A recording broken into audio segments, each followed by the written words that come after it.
আজকে আমরা জানবো ইএসআর টেস্ট সম্পর্কে। ইএসআর এর ফুল মিনিং হচ্ছে ইরিথ্রোসাইট সেডিমেন্টেশন রেট। ইএসআর কেন করা হয়? এটি একটি রক্তের পরীক্ষা। এর মাধ্যমে দেহের বিভিন্ন ধরনের রোগ চিহ্নিত করা হয়, যেমন আর্থ্রাইটিস, ক্রনিক ডিজিজ, প্রদাহের উপস্থিতি নির্ধারণে, ক্যান্সার শনাক্তকরণে, ইনফেকশনে, টিস্যু ড্যামেজ হয়েছে কিনা তা জানার জন্য, লাল রক্তকণিকার ঘনত্ব জানতে, anaemia, liver disease, kidney disease, সাথে অস্বাভাবিক রক্তকোষের অবস্থান জানতে এবং পলিসাইথেমিয়া তার ধারণা পাওয়ার জন্য।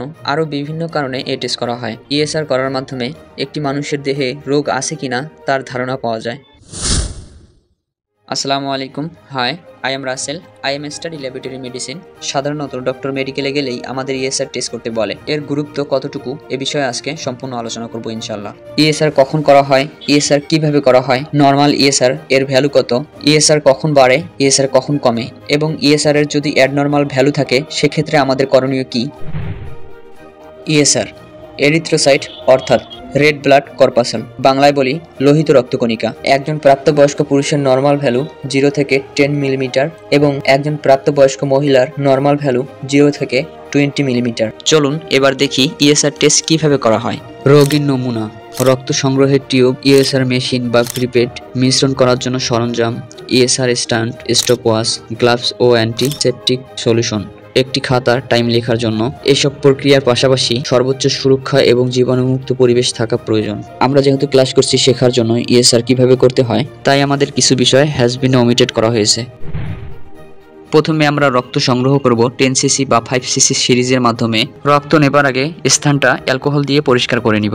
Sodium citric solution 3.8 ESR, EDTA whole blood, একটি টিউব নেব, বাফার নিব 50 এবং ব্লাড নিব 200 মিলিমিটার।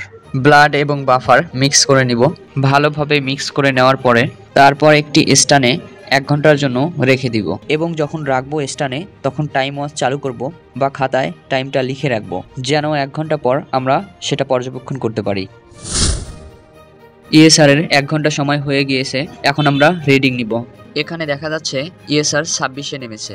এর নর্মাল ভ্যালু হচ্ছে 10। এর মানে হচ্ছে দেহে হালকা থেকে মাঝারি মাত্রার সংক্রমণ রয়েছে।